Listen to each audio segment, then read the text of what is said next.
L'épisode de 2016 est encore présent dans les esprits. L'île est restée plusieurs mois sans aucun médecin.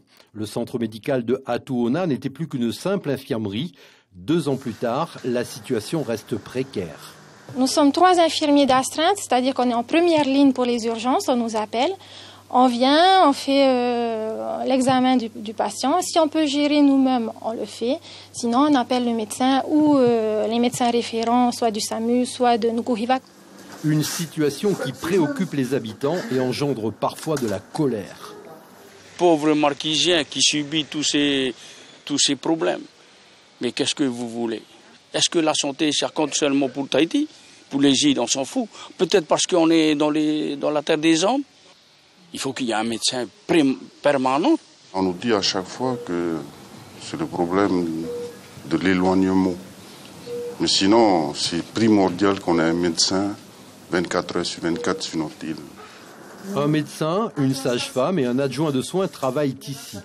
La doctoresse est arrivée il y a quelques semaines. Elle est en poste à Hattuona pour 6 mois seulement. Un seul médecin, ça n'est pas suffisant puisqu'il y a une population à peu près de 2000 habitants ici, qu'il faut gérer également la population de Tawata et la population de Fatouiva.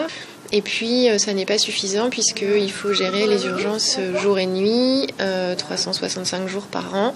Donc c'est compliqué de gérer ça à un seul médecin. Non, c'est pas suffisant, c'est évident.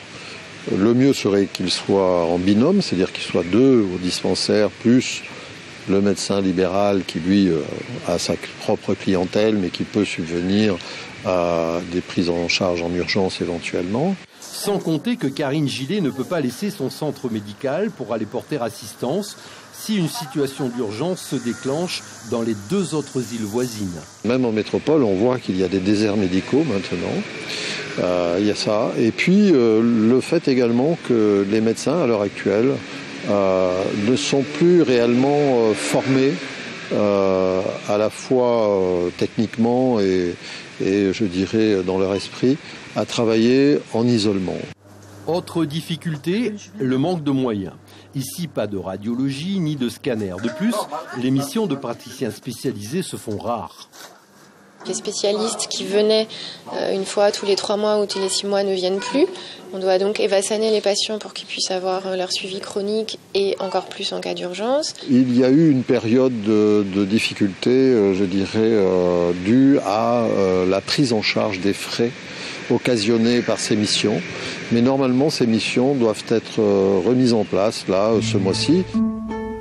Veux-tu que je te dise, gémir n'est pas de mise. Mais aux Marquises, gémir n'est pas de mise. Elle est bien lointaine l'époque où un certain Jacques Brel, en pleine nuit pour décoller, faisait éclairer la piste par des jeeps pour transporter d'urgence un enfant malade à Tahiti.